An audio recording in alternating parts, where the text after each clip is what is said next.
कर्पूरी ठाकुर ने जब 26% आरक्षण लगाया तो तुमने कह दिया कि एमए बीए पास करेंगे कर्पूरिया को पास करेंगे। हाँ, तुमने गाली दे दी, एमए बीए पास करेंगे कर्पूरिया को पास करेंगे। मेरे समाज के लोगों सुनो, बुरा लग सकता है। जय भीम, जय मंडल, जय संविधान, जय समाजवाद। आज 24 जनवरी 2024 की तारीख है।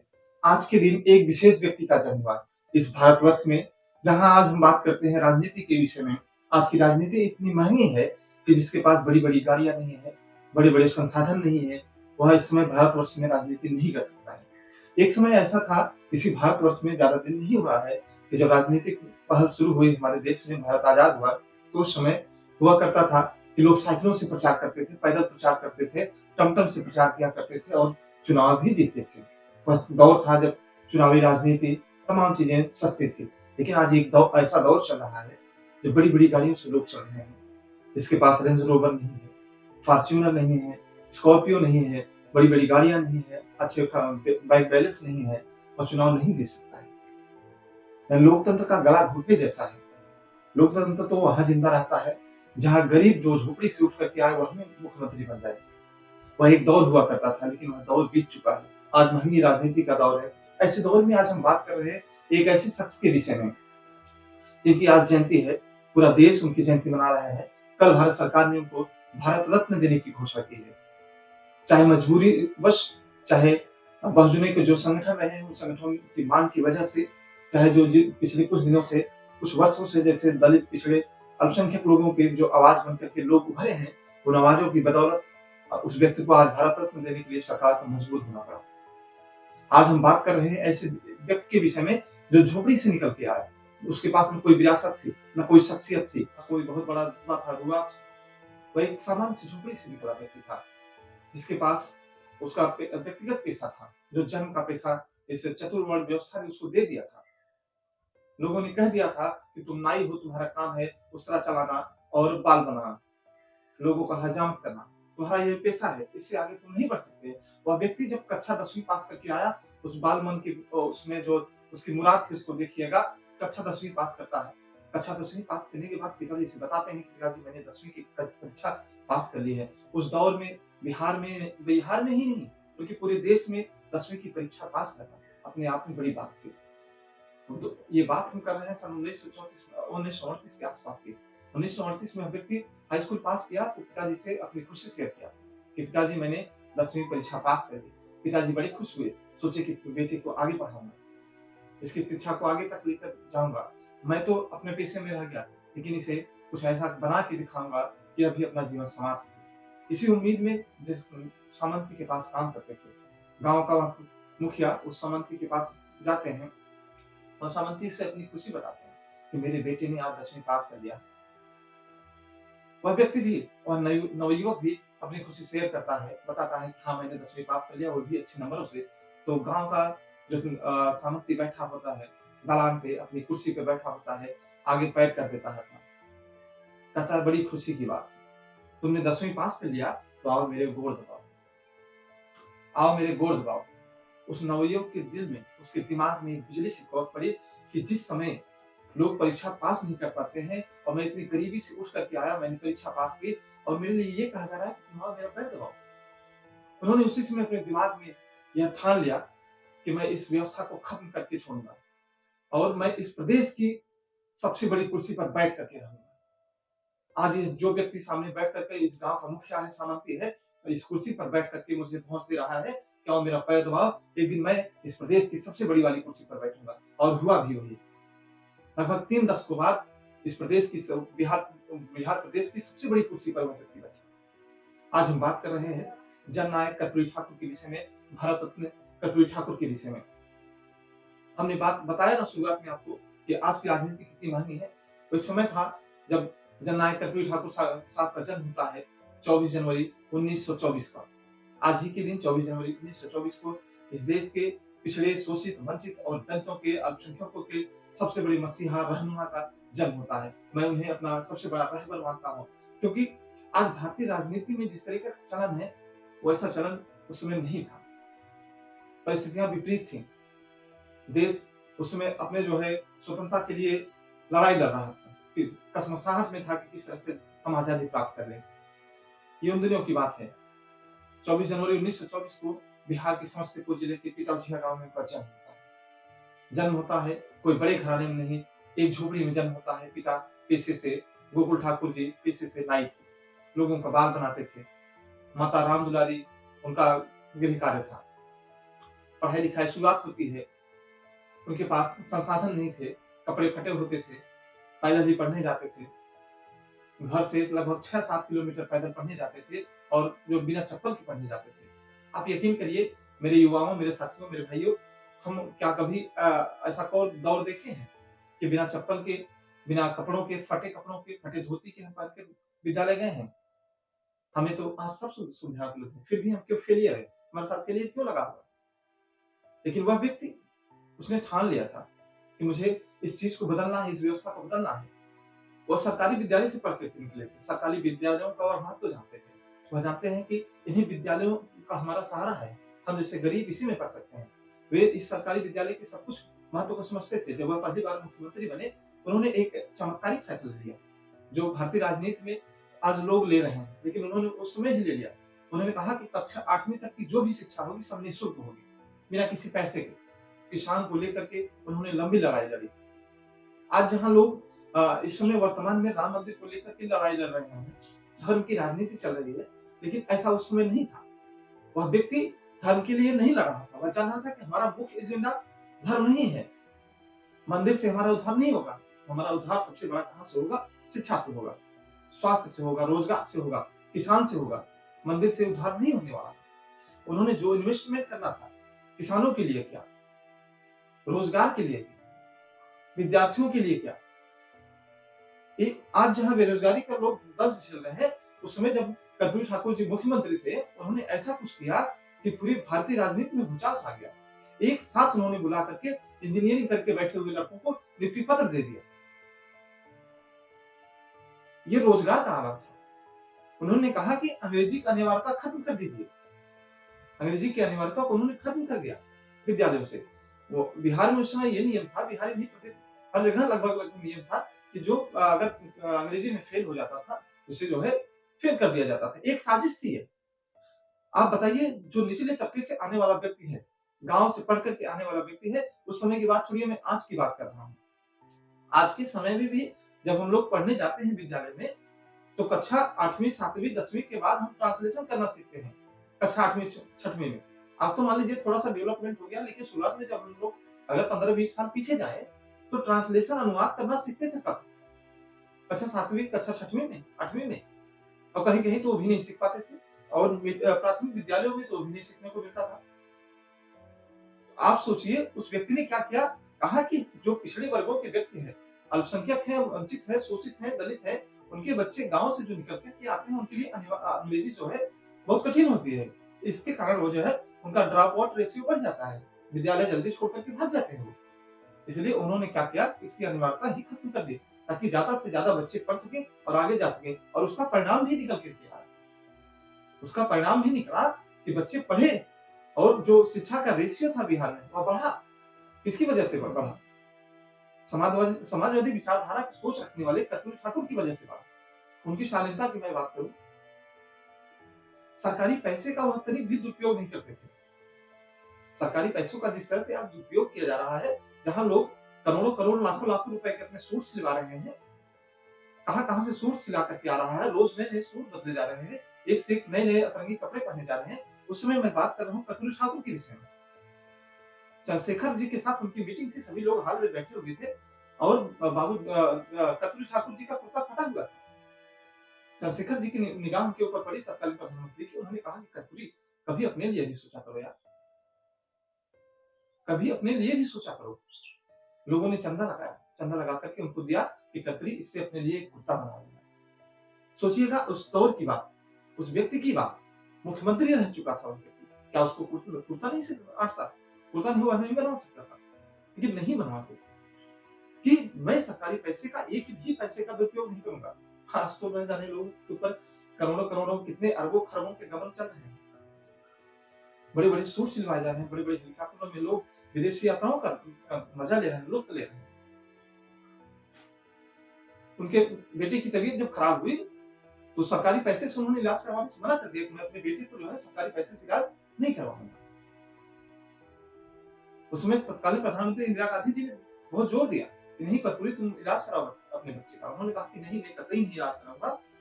बाद में उन्होंने जो है खुद के पैसे से तमाम लोगों की मदद से अपने बच्चे का इलाज कराया। तो ऐसे थे कर्पूरी ठाकुर साहब। उनकी सादगी की बात मैं आपको बताऊं, वह विधायक थे।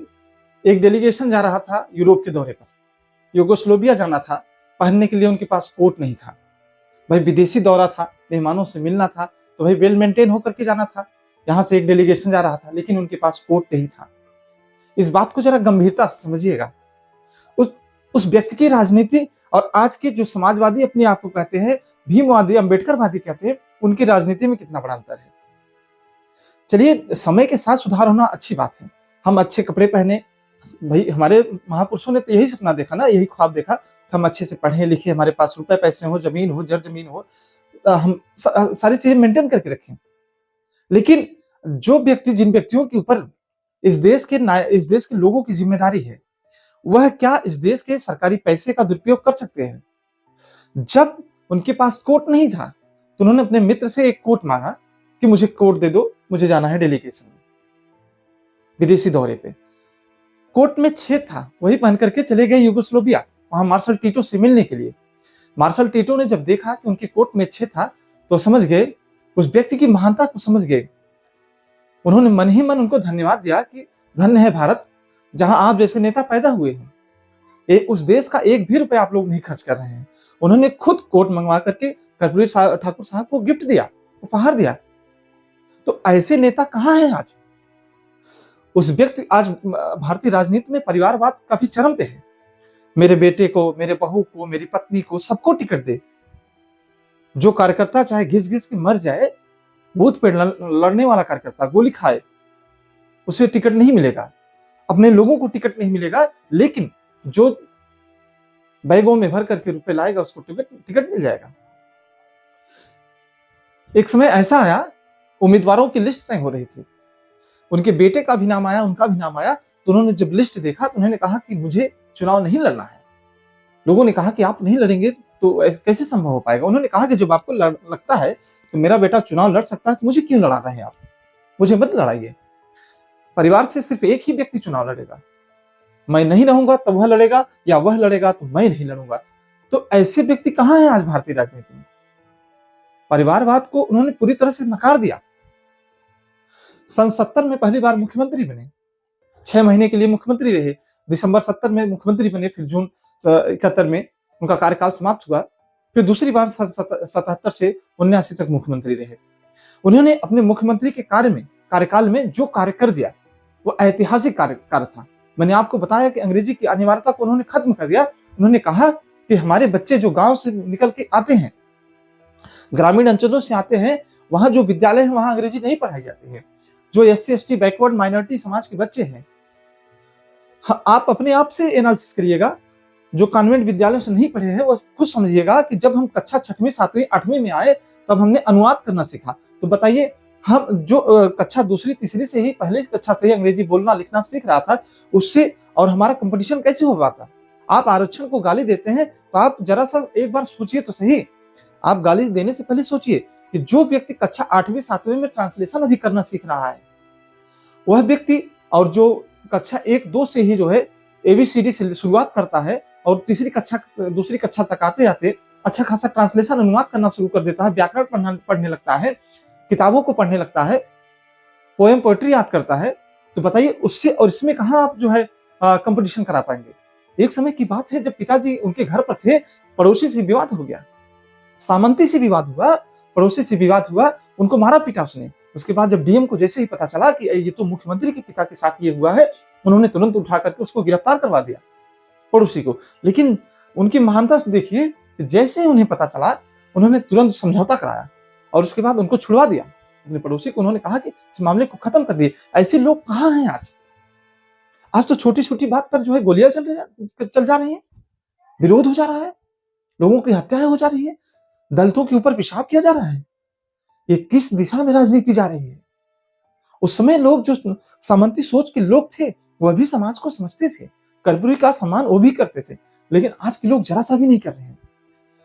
मैं ये किसी जाति की बात नहीं है, हम लोग तो बीपी सिंह का भी सम्मान करते हैं, उनको अपना नायक मानते हैं, राहुल सांकृत्यायन को भी अपना नायक मानते हैं, किसी जाति की बात नहीं है। लेकिन जिनके अंदर सामंती सोच भरी है, चाहे वह किसी भी जाति में हो, ऐसा नहीं है कि वह किसी एक दो तीन जातियों में हो, किसी भी जाति में हो सकते हैं, जिनके अंदर ये मनोमानसिकता हो, वह किसी व्यक्ति को अपना गुलाम बना करके रखना चाहते हो, किसी समाज को गुलाम बना करके रखना चाहते हो, सदियों सदियों उनके ऊपर अन्याय अत्याचार करना चाहते हो, ऐसे लोग सामंती है, चाहे जो हो, सीधे तौर पर वह चाहे हमारी जाति के हो, आपकी जाति का हो, किसी जाति का हो।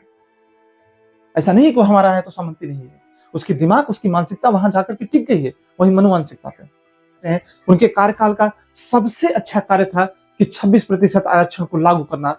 26% जो दलित थे, पिछड़े थे, उनको 26% नौकरियों में, चाहे शिक्षा में आरक्षण देना था। लेकिन जैसे ही उन्होंने यह निर्णय दिया, जैसे ही यह निर्णय आया कि आज से दलितों को, पिछड़ों को 26% आरक्षण मिलेगा, वैसे ही सामंतियों के सीने पर सांप लौट गया।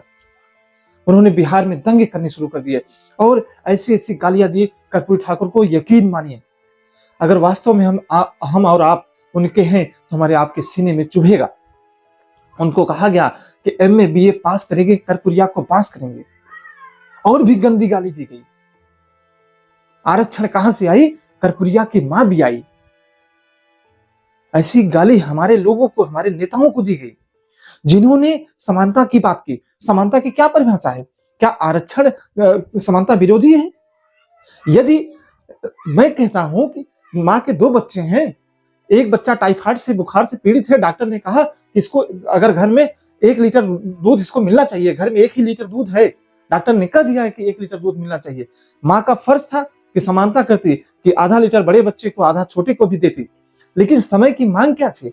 समय की मांग यही थी कि बच्चा बीमार है, ग्रसित है, तो इस समय उस बीमारी को दूर करने के लिए उस 1 लीटर के पूरे दूध को उसी को देना है। जैसे ही बच्चा ठीक होगा, फिर दूध का समान वितरण हो जाएगा। तो बताइए, जब 5000 सालों से हमारे लोगों को साथ शोषण, अन्याय, अत्याचार हुआ, उन्हें पढ़ने लिखने नहीं दिया गया, नौकरियों में जाने का अधिकार नहीं दिया गया, तब आज जब कर्पूरी ठाकुर साहब ने 26% आरक्षण लगा दिया, तो क्या गलत कर दिया?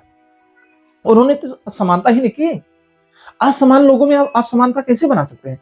जहां लोग असमान है, वहां समानता की बात आप कैसे करते हैं? समानता की बात समान लोगों में अच्छी लगती है, असमान लोगों में बात अच्छी नहीं लगती है। पीपी मंडल साहब ने यह बात कही थी, भरे संसद में खड़े होकर के उन्होंने सदन में कहा था कि असमान लोगों में समानता कभी नहीं ला सकते आप। तो ऐसा काम उन्होंने किया।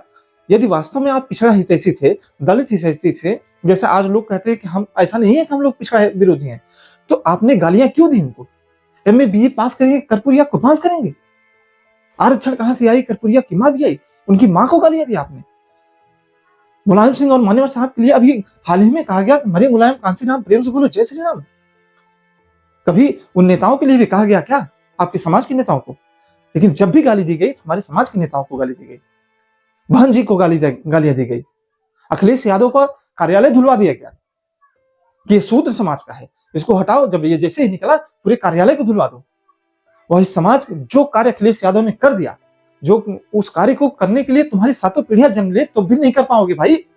जो कार्य अखिलेश यादव ने कर दिया, जो कार्य बहन मायावती जी ने कर दिया, तुम कहते हो कि बहन मायावती जी ने सारे पत्थर बनवा दिए, तो वैसा ही पत्थर तो तुम बनवा रहे हो ना। तुम तो ऐसा पत्थर बनवा रहे हो, उन्होंने हमारे लिए किया है कि नहीं किया है ये तो हम जानते भी नहीं है, लेकिन वहां जो लखनऊ में उन्होंने पत्थर लगवाए, महापुरुषों के लगवाए, उन्होंने हमारे लिए कार्य किया है, वास्तव में कार्य है, इतिहास के पन्नों में हुआ है, दर्ज है। लेकिन तुम्हारे बनाए गए पत्थर के द्वारा कार्य किया गया, हम तो नहीं जानते भाई। तुम्हारे लिए उन्होंने क्या होगा, उन प्रभु श्री राम ने आपके लिए क्या होगा, लेकिन हमारे लिए नहीं किया है। तब वह कहां थे जब हमारे लोगों को अन्याय अत्याचार किया जाता था, पीछे कमर में झाड़ू बांधी जाती थी, थूकने तक का अधिकार नहीं था। तब वह राम कहां थे, वह सरस्वती कहां थे, जब लोगों को पढ़ने का अधिकार नहीं था हमारे लोगों को। इनको अधिकार किसने दिया? ज्योतिबा फुले साहब ने, मां सावित्रीबाई फुले ने, बाबा भीम ने। जब इन लोगों ने हमारे लिए लड़ाई लड़ी, इनकी मूर्तियां बनी, तो इनको हम मानेंगे। वहां पैसा वाजिब जगह लगा है, ये हमारा धरोहर है, ये हमारा इतिहास है। हमें खुशी होती है कि ऐसा हमारे प्रदेश में बहन मायावती ने बनाया, मायावती जी ने बनाया है, बहन मायावती जी ने बनाया है, ये हमारे लिए बहुत बड़ी खुशी की बात है। अखिलेश यादव ने जो जो काम किया, वह काम तुम नहीं कर पाओगे भाई। तुम काम कभी नहीं कर पाओगे। तुम सिर्फ धर्म की राजनीति करो। कर्पूरी ठाकुर साहब ने जो आरक्षण दे दिया वह तुम नहीं दे पाओगे। तुमने भी तो ले लिया, अपने लिए आरक्षण लिया ना, 10% आरक्षण ले लिया। हमारे लोगों ने तो कभी तुम्हारा विरोध नहीं किया। शांति से तुमने जो है पूरा बहुमत से अपना जो है पास करा लिया। लेकिन हमारे लोगों ने कहीं एक भी दंगा किया हो तो बताओ। कहते हो कि हिंदू हिंदू एक है, चाहे पिछड़ा हो चाहे अगड़ा हो, सभी हिंदू हैं, सनातनी हैं। अगर सभी सनातनी हैं तो मैं एक सवाल पूछता हूं कि जब मंडल कमीशन आया, जब कर्पूरी ठाकुर ने मुंगेरी लाल कमीशन को लागू किया, तब उस समय पूरे बिहार में किसने भूचाल मचाया था? किसने आगजनी की थी? किसने कमंडल यात्रा निकाली थी? और जो स्वतंत्र मीडिया होता है वह मीडिया भी स्वतंत्र नहीं रह पाया, वह भी निष्पक्ष नहीं रह पाया, वह भी तुम्हारी तरफ चला गया। वह भी मीडिया भी सामंती हो गया, मनुमानसिकता का मीडिया हो गया। उसने जो है कर्पूरी के खिलाफ लिखना शुरू कर दिया, बीपी मंडल के खिलाफ लिखना शुरू कर दिया। तो कैसे मानने कि तुम हमारे हो? हमारे जब अधिकारों की बात आती है तुम तो हमारे अधिकारों का हनन करने के लिए खड़े हो जाते हो। हमें कब अपना हिंदू बनाते हो, कब अपना बनाते हो तुम हमें? जब हमें मुसलमानों से लड़ाना होता है, जब तुम्हें वोट लेना होता है। इन्हीं दो मुद्दों पर तुम हमें हिंदू बनाते हो, सनातनी बनाते हो। हमारे हक अधिकार देने की बात होती है, हमारे 85 रोटी हमको देने की बात होती है, तुम हमारी 85 रोटियां खा जाते हो और 15 भी हमको नहीं देते हो। उस 15 में भी 5 खा जाते हो, हमें 10 रोटियां मिलती हैं। तो बताओ ये भूखा नब्बे समाज उन 10 रोटियों से कैसे संतुष्ट होगा? नहीं संतुष्ट होगा। उसी असंतुष्टि को खत्म करने के लिए कर्पूरी ठाकुर ने जब 26% आरक्षण लगाया तो तुमने कह दिया कि एमए बीए पास करेंगे कर्पूरिया को पास करेंगे। हाँ, तुमने गाली दे दी।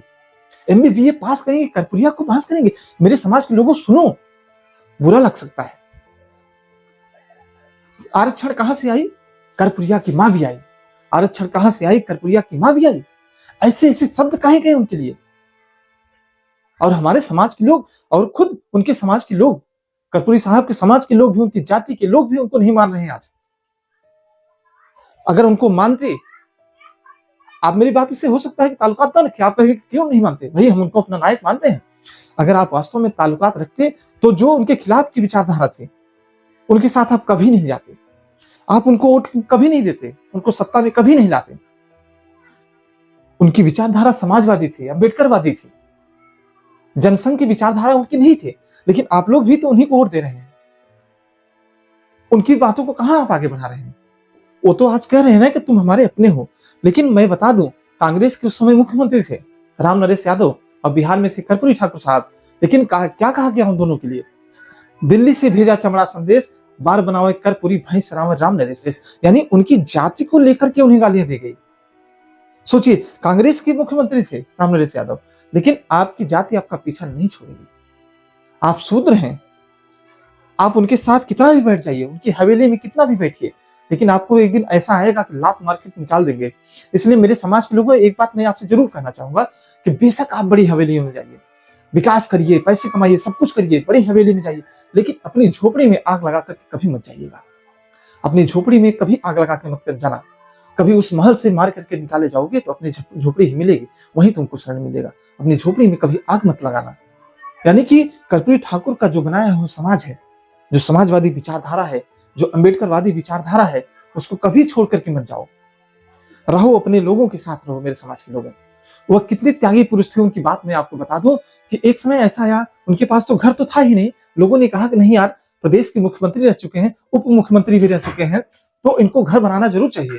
तो लोगों ने चंदा इकट्ठा किया, उनको 50,000 रुपए चंदे के तौर पे दिया कि आप अपना घर बनाइए। लेकिन हम आप क्या करते? पैसा पाते तो आलीशान सा घर बनाते। लेकिन उन्होंने उस पैसे से घर नहीं बनाया, बल्कि विद्यालय बनवाया। उन्होंने यह सोच करके विद्यालय बनवाया कि इन विद्यालयों से निकल करके यदि कोई जाएगा तो है देश का नाम उज्जवल करेगा, हमारे लोगों की पीड़ा जो है उसको हरेगा, उसको खत्म करेगा। क्योंकि जब कोई भी निकला है प्राथमिक विद्यालयों से ही होकर के निकला है। आज जो प्राथमिक विद्यालय हमारे खत्म किया जा रहा है, प्राइवेट विद्यालय बनाए जा रहे हैं, सारा सिस्टम, सरकारी सिस्टम खत्म किया जा रहा है। इन्हीं सरकारी सिस्टमों से अब्दुल कलाम जैसे लोग निकले हैं, मुलायम सिंह यादव जैसे लोग निकले हैं, महन मायावती जी जैसे लोग निकले हैं, चंद्रशेखर आजाद जी जैसे लोग निकले हैं, कर्पूरी ठाकुर, बाबू जगदेव प्रसाद कुशवाहा जैसे लोग निकले हैं। सभी लोग निकले हैं यहाँ से, इन्हीं प्राइमरी विद्यालयों से, प्राथमिक पाठशालाओं से। और एक साजिश के तहत इन प्राथमिक पाठशालाओं को खत्म किया जा रहा है। क्योंकि गांव में जब बच्चा शुरुआती पढ़ाई शुरू करता है तो प्राथमिक विद्यालय से ही शुरू करता है। उसके पास इतने धन संपदा नहीं होते कि वह प्राइवेट विद्यालयों में जा सके, और साजिश के तहत उसको खत्म किया जा रहा है। हमारी शिक्षा को, सबसे बड़ी चीज है जो हमारी पूंजी है, शिक्षा को खत्म किया जा रहा है। लेकिन इसके लिए उन्होंने लड़ाई लड़ी। आज की राजनीति में जहां परिवारवाद इतनी तेजी से बढ़ रहा है, हर पार्टी में परिवारवाद है।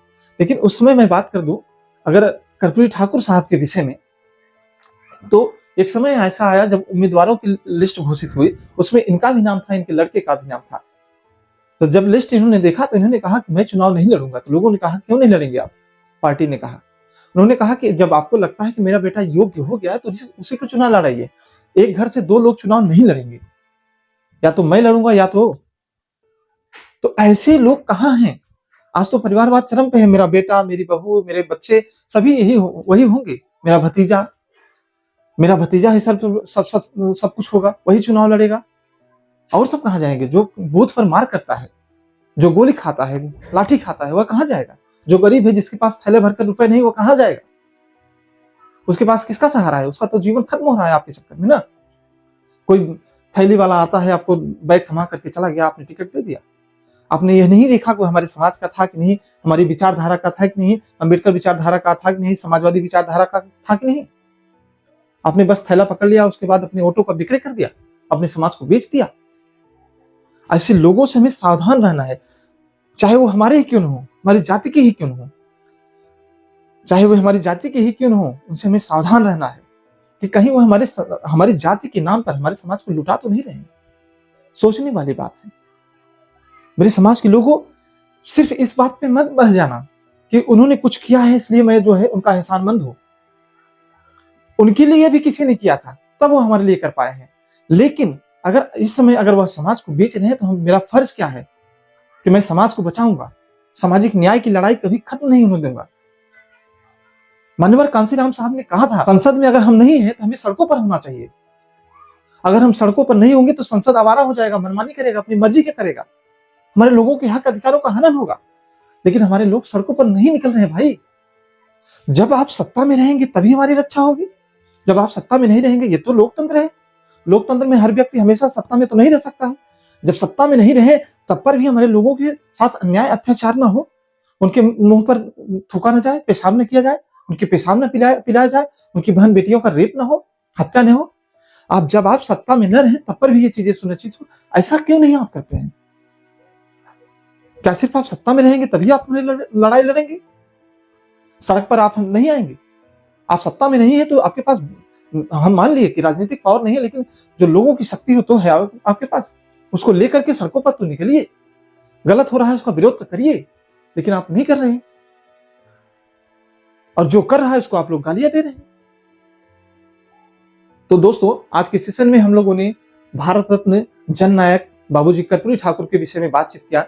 उनके किए गए कार्यों के विषय में, उन्होंने किसानों के लिए जो कार्य किया, उन्होंने इस देश की शिक्षा व्यवस्था के लिए अंग्रेजी की अनिवार्यता को खत्म कर दिया। उन्होंने सभी सचिवालयों में हिंदी टाइपराइटर रखवा दिए कि हिंदी में सब कुछ टाइप होगा। हिंदी को उन्होंने बढ़ावा दिया।